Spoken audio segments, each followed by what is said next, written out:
If you're looking for some relief from the heat and humidity, hang tough. I've got a big-time cold front that I'm tracking just ahead. The man accused of killing a teenage girl heads to court, and the victim's father is there. What he had to say about the suspect. Grief counselors are at a Southern Kentucky high school today helping students deal with the death of a classmate who was killed in an ATV crash.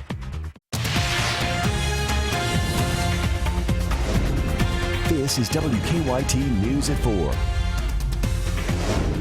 Welcome to WKYT News at 4. I'm Jennifer Palumbo. It's another steamy day with some scattered storms. Here's a live look at downtown Lexington, where it's dry right now, but could that change? Chief Meteorologist Chris Bailey has a first look at the forecast. Chris? Yeah, a little pop-up stuff out there this evening, a possibility. Jennifer, majority of the action is across Southern Kentucky, and you can actually see where it is raining based on the temperatures. We are noticeably cooler. Look at Harlan, 77 degrees, 91 Middlesboro, right around 90 into much of the area. So upper 80s to around 90. Factor in the humidity and the heat index, making it feel like it is into the low 90s into much of the area. However, we do have some thunderstorms on the move across southern and southeastern Kentucky. That action, again, kind of few and far between across the bluegrass area. A little bit of light action trying to pop up across sections of the Richmond area, down toward Lancaster, Garrett County, Monticello, a little thunder and lightning, and into southeastern parts of the state from Hazard down into Harlan and the Pineville area, getting in on some gusty showers and thunderstorms. Here is your best friend of the week if you're sick and tired of the humidity, and if you're sick and tired of the heat, or sick and tired of summer. This is a fall-like cold front that is on the move as we blow into the month of September. That front is going to blow through here, showers and thunderstorms out ahead of it, and then fall-like numbers that will come in behind it. So that front will usher in a big change. We'll track the fall feel. Jennifer, when I get back in 15 minutes. The man charged with the murder of a Central Kentucky teenager over the weekend faced a judge for the first time this afternoon. Michael Davidson is charged with the deadly shooting of 15-year-old Morgan Penn. She was shot during a sleepover at a friend's house in Stamping Ground. Hillary Thornton talked to Morgan Penn's father. It's our top story at 4. 27-year-old Michael Davidson is now facing a murder charge, accused of shooting and killing 15-year-old Morgan Penn. Today, Davidson making his first appearance on that charge in front of a Scott County judge. Davidson walking into the Scott County courtroom accused of firing shots into a home early Saturday morning, the bullets hitting and killing the Scott County 9th grader. A not guilty plea entered in court for Davidson. Family members of Penn say she was at that home in Parker's mobile home park and Stamping Ground with several friends when for some reason Davidson shot into that home. The 15-year-old hit and killed, police charging Davidson with murder based on evidence found and witness statements from the scene. Family members of both Davidson and Penn were in the courtroom. Davidson's father did not want to talk on camera, but did break down in tears, saying he is extremely sorry for what Penn's family is going through. The teen's father says the family and friends have spent the past few days devastated and in shock. Words can't explain how bad me, family members, and everything's pain it's brought to them because of that coward. He's nothing but a coward, and I hope he never breathes air. God might forgive you, but I won't. Davidson's bond remains at $100,000. In Scott County, Hillary Thornton, WKYT. An arrest warrant was issued for Davidson last July after the Department of Corrections says he violated his parole. It's a difficult day at South Laurel High School. A student, 17-year-old Christopher Slusher, died in an ATV crash last night in the Piney Grove community. The coroner says Slusher lost control in a curve and hit an embankment. A 16-year-old girl was airlifted to UK Hospital with serious injuries. We've had a bad year this year in Laurel County with traffic fatalities and off-road fatalities, so it's been really traumatic for the officers. South Laurel issued a statement offering condolences and prayers to the families. Counselors are available today for students. We'll have more from Laurel County on WKYT News at 4:30. Grief counselors are also at Madison Southern High School today, where they're mourning the death of a student. The coroner says 17-year-old Austin Boggs was doing work at his grandfather's home when he was stung by a wasp and had difficulty breathing. EMS could not resuscitate him. The Pep Club will be taking up donations for his family at this Friday's football game, and we'll tell you about that coming up on WKYT News at 5. We're working on a number of other stories for WKYT starting at 4:30. Sam Dick joins us from the newsroom with a look at some of the news in progress. Good afternoon, Sam. Good afternoon, Jennifer. How dangerous is the chemical in the ground? That's what people who live along a country road in Montgomery County want to know. The EPA has confirmed high levels of arsenic in the dirt around Long Lane off of US 460. Today, state investigators are back on that scene to try to determine just how bad the contamination is. The Energy and Environment Cabinet said what alarmed inspectors was that there are now homes on this property, and that's what prompted them to test the yards. They found varying levels of arsenic. Well, I think there's legitimate questions about how these homes came to be on this property, and I have no answers to that right now. We will have more on the cleanup efforts ahead on WKYT News at 6. Democratic Kentucky State Representative Russ Myers says Republican Governor Matt Bevin left him a threatening voicemail after Meyer declined to switch political parties ahead of the legislative session. Myers said he interpreted the voicemail as a threat to pull transportation projects in his legislative district. The governor described the voicemail in a statement as polite and personal and said his comments were being misconstrued. We'll have more on the voicemail controversy ahead on WKYT News at 6. That's a look at some of the news in progress. Jennifer, back to you. Thank you, Sam. It's a big weekend coming up for the city of Lexington with the UK football team kicking off the season Saturday night against Southern Mississippi. Today, university and city leaders met to talk about a few changes fans need to know about for the upcoming season. The changes include new parking assignments at Commonwealth Stadium and new resources to keep fans informed on game day. The world today is different than the world was a year ago. And there's been a lot of planning and coordination going on to make sure that this event is very safe for everyone that wants to attend. You can find a link to UK's Game Day website with everything you need to know for the upcoming football season. Just head to WKYT.com. Now to some stories making headlines across the nation at 4. Tomorrow could bring two highly anticipated developments in the race for the White House. For Donald Trump, a major speech on immigration policy. For Hillary Clinton, the FBI report on the investigation into her email server may go public. Karen Kafa has the latest from Washington. Multiple law enforcement officials say the FBI plans to release their report on the Hillary Clinton email server investigation soon, perhaps as early as Wednesday. The Clinton campaign says they welcome it in the name of transparency. This is really in stark contrast to Donald Trump. I mean, Hillary asked that all these emails be made public. She's released her taxes since 1977. We don't even have the basics of transparency from Donald Trump. He's not released his taxes. The report will likely put that back and forth over transparency back in the spotlight, on the trail, and eventually on the debate stage. The candidates are less than 4 weeks away from their first face-off on September 26th, and preps are underway.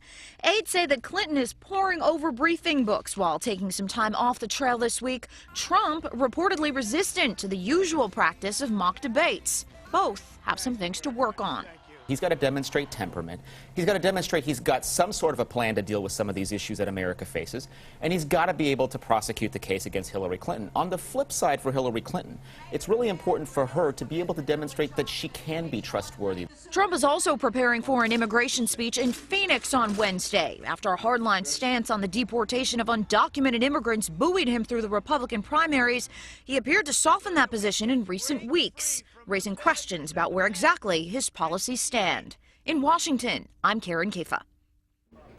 Want to take a trip but can't afford the flight? We'll tell you about a new way to pay for plane tickets next in WKYT Money Watch. And Apple lovers, it's time to geek out when you may get your first look at Apple's newest iPhone. Keep up with the latest news on WKYT.com. Join the conversation on Twitter and become a part of the WKYT Facebook family.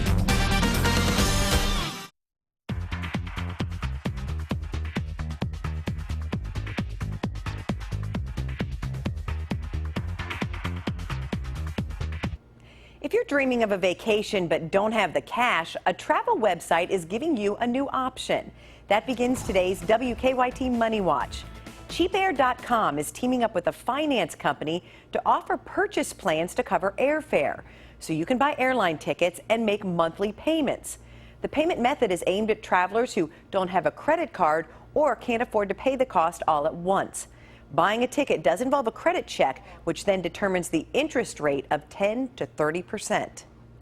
A new report finds Americans love eating out. The average household spends about $240 a month at restaurants.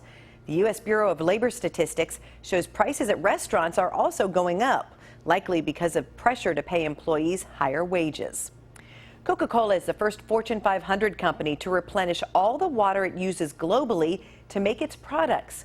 That doesn't mean literally replacing all the water it uses to make soft drinks, but it does mean restoring or helping communities build water sanitation systems and planting trees to balance out the water it does use. A sweet merger won't happen after all. Oreo cookie maker Mondelez says it will no longer pursue a deal to buy Hershey. Last week, the chocolate maker rejected the latest offer from Mondelez.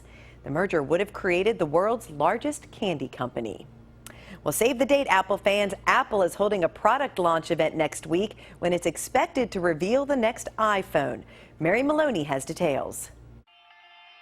I note the obvious differences in the human family. In the iPhone family, the iPhone 6 is just about 2 years old, but that may be ancient for Apple. Rumor has it the company will unveil the iPhone 7 on September 7th.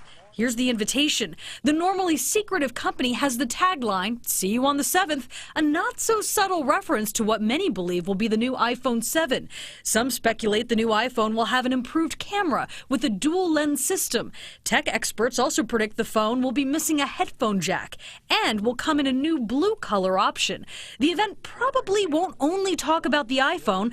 Look for official release dates for the new operating system, iOS 10, and potentially new versions of the Apple Watch and MacBook Pro. But we're going to have to wait about a week before truly knowing what Apple is up to.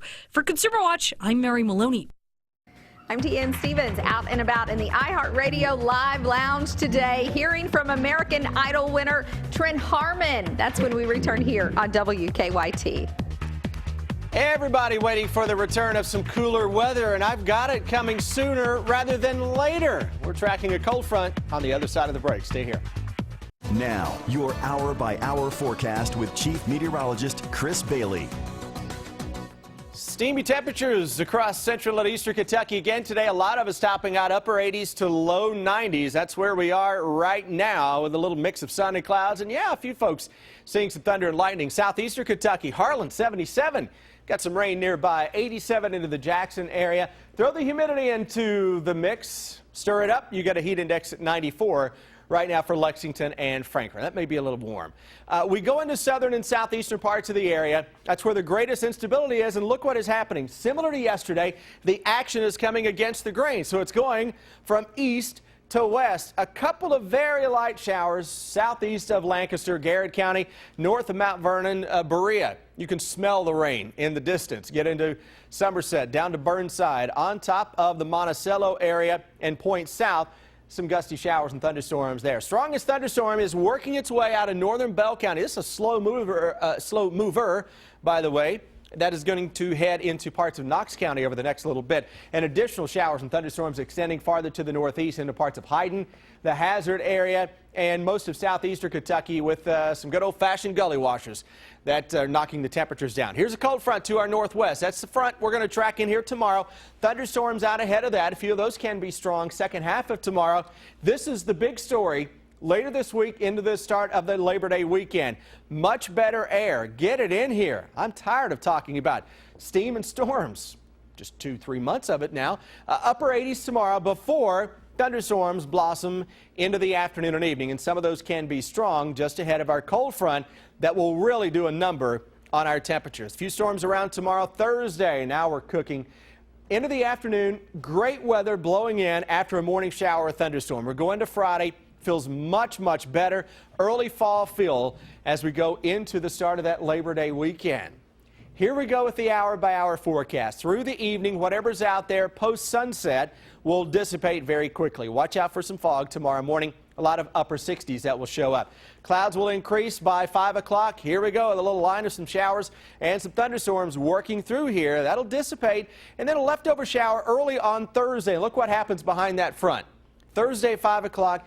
Every number you see here into central and eastern Kentucky into the upper 70s with lower humidity, partly sunny skies. Already 11 o'clock Thursday, low 60s. Look at Friday morning. First thing out the door on a Friday with mid-50s that will be showing up across central and eastern Kentucky. That is that strong push of cooler air that will carry us into Friday. Game day out at Commonwealth Stadium looking good right now. Low 80s, that kickoff temperature 70 to 75.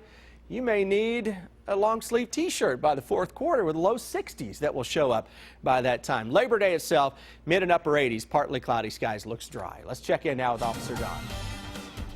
Well, police are working 3 collisions right now, including one on Winchester Road at Midland Avenue. That has the outbound lane of Winchester Road blocked just past Midland, causing some backups. Drive times a little slow this afternoon to Nicholas, holding about 15 minutes. Georgetown, 18. Winchester, about 27 minutes on I-64. Now back to you in the studio. Thank you, Officer Don. He's the winner of the very last American Idol, and he's in Lexington. Deanne Stevens is out and about today with Trent Harmon. She joins us from the iHeartRadio Live Lounge. Hi, Deanne.